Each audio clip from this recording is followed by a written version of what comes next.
In this life, a preface. Have you ever stopped to think that we only have but one life? Life can be wonderful. We need to live it to the fullest. Life goes on and on, regardless of the circumstances surrounding it. In this life, we need daily meditation, enrichment, encouragement, and food for thought. The meaning and application of the words and sayings that follow are intended to readily be used in our daily lives. In this life, we tread along in the footsteps of time. We all must learn to pray without ceasing. Prayer is communion with God. We can learn to commune and learn to pray effectively. God is spirit. Paul said, "In him we live and move and have our being." It is in spirit that we live and move and have our being. Prayer is not a means of changing circumstances or changing God. It is the step we take out of the shadow of our own limitations into the light of infinite mercy and grace. In prayer, there is faith, courage, love, and understanding. The power to meet every situation and solve every problem. I do hope that the words that follow will help each one who hears them and prove to be a source of strength in this life.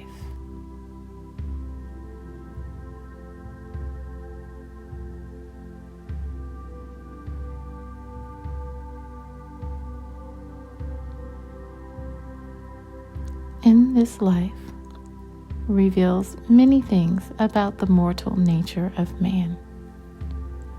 We do not know about the other life, nor immortality.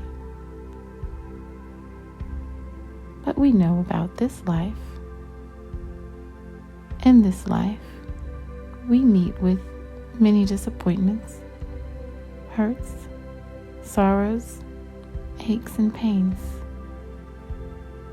In this life, we experience much happiness and jubilance, joy, and good fortune. In this life, we labor for physical well-being and livelihood. We try to change our status socially by acquiring things such as expensive homes, automobiles, clothes, jewelry, and more. The time of your life. A new year is one of the most joyous and exhilarating of all the things given us.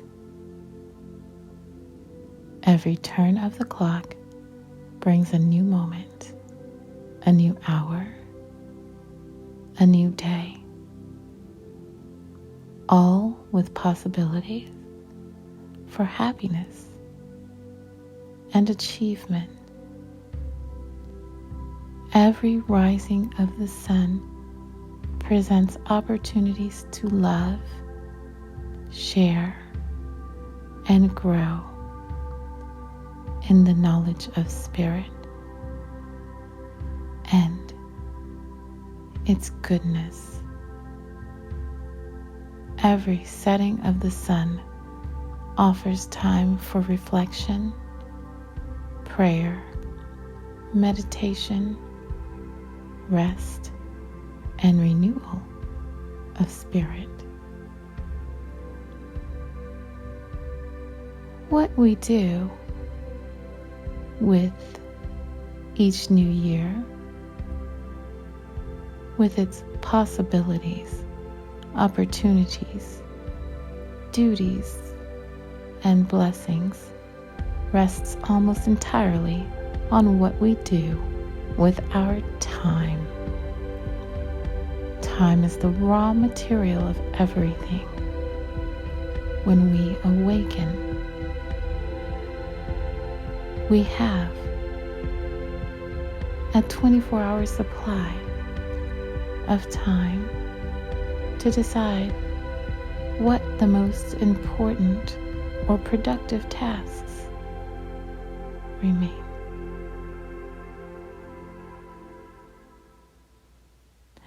In this life, we strive to excel in intellectual endeavors, acquire skills, and become educationally prepared for various tasks. But foremost, in this life, we prepare for the day of resurrection. We seek to be stronger spiritually through prayer and service and assembling ourselves together to do good work.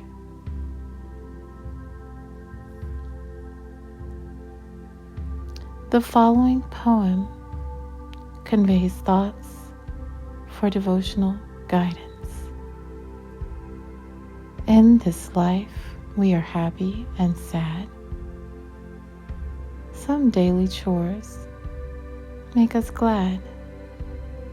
Watching, singing, working, praying, thinking about difficult times we've had.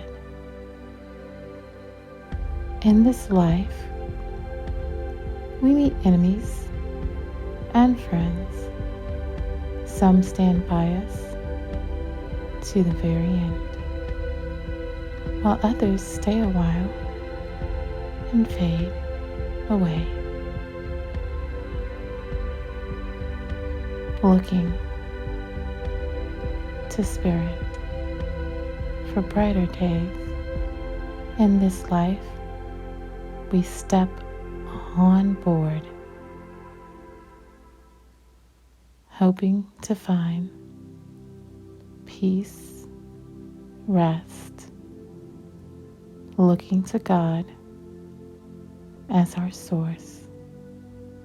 Our lives will be blessed.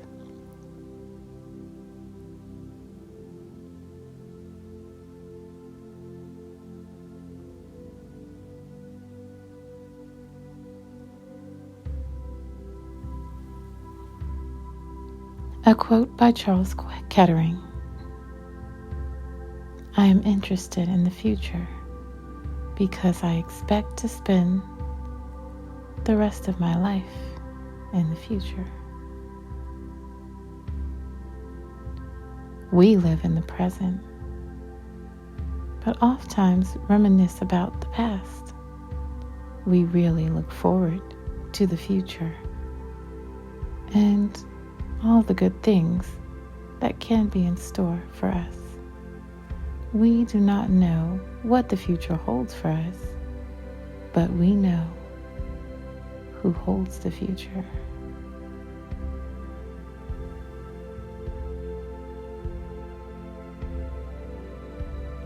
Greatness lies not in being strong,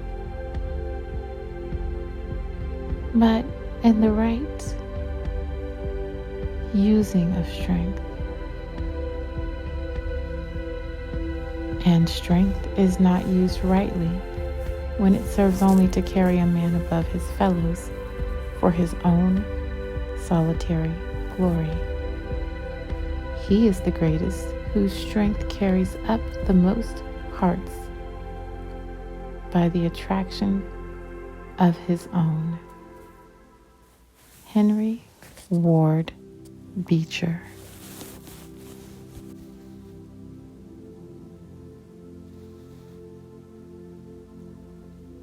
The quote holds special meaning that can be interpreted as such. One can be great without feeling strong. Therefore, in our spiritual strength, used in the right way, we can be prepared in certain ways to become great. Our strength comes from the Creator of heaven and earth. Regardless of how weak one may seem, sufficient strength can be found through the creative spirit. Always keep in mind the old hymn excerpt, "I am weak, but thou art strong. Hold me with thy powerful hand." Lyrics by William Williams. The trouble with many of us is that we would rather be ruined by praise than saved by criticism. Norman Vincent Peale, from The Power of Positive Thinking.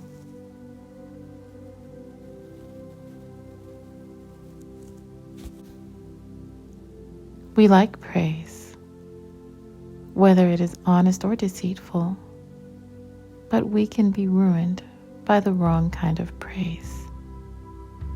It can cause us to be void and inhuman. We can be saved by constructive criticism. It can make us think before taking the wrong action.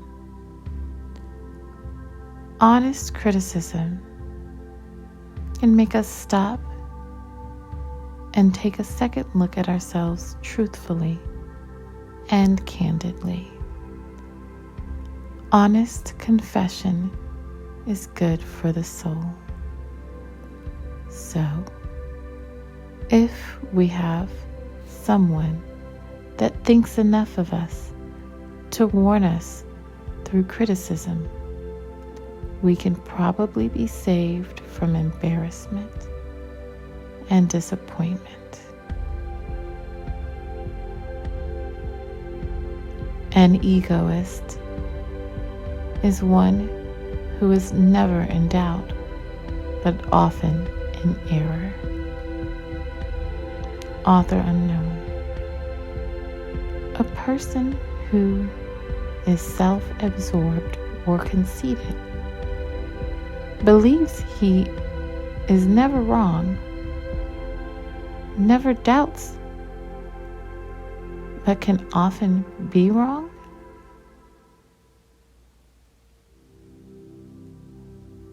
is an egoist. We can be in error and be unaware of it.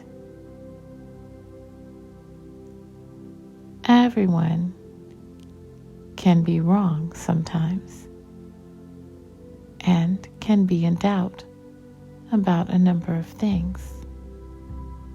It is human to err, but never think it is impossible for one to be wrong and sometimes in doubt. The road to success is always under construction. Lily Tomlin.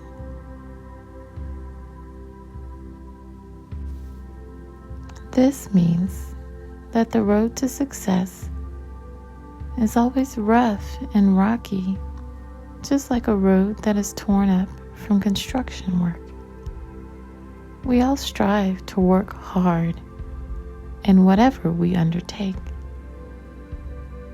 But there can never be real success without hard work, criticism, and heartaches.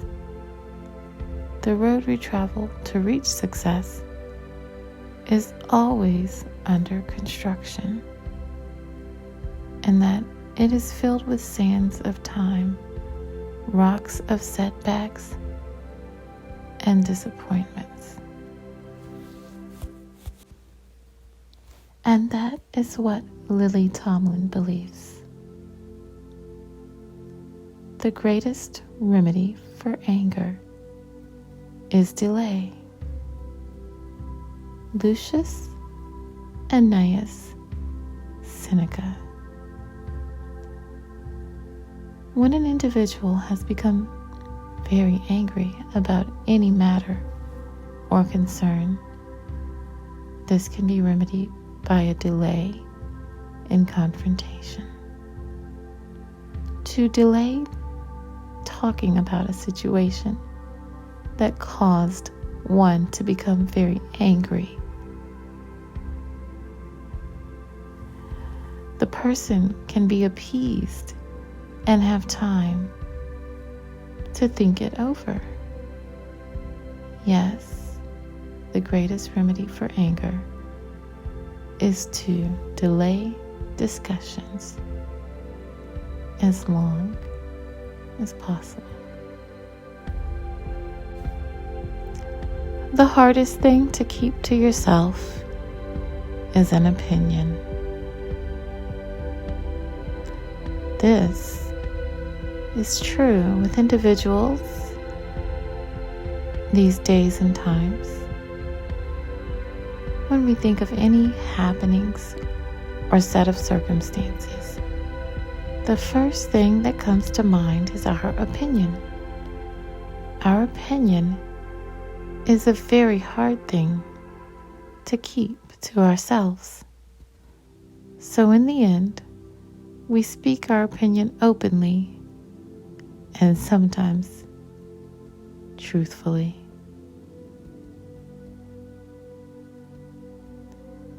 If something goes wrong, it is more important to decide who is going to fix it than who is to blame.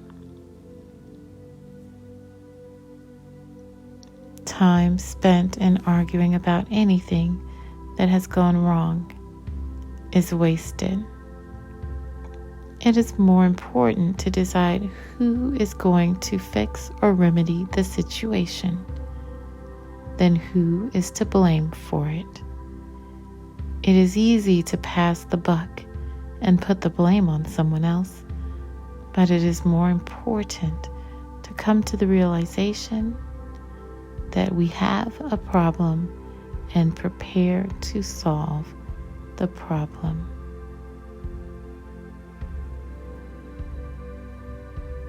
Civilization is just a slow process of learning to be kind. Charles L. Lucas. We live in a civilized country where people respect each other. We are faced with adversities. We can turn to our fellow men for help. Civilized people learn slowly and surely the true meaning of kindness. Kind words turn away wrath, and grievous words stir up anger. From Proverbs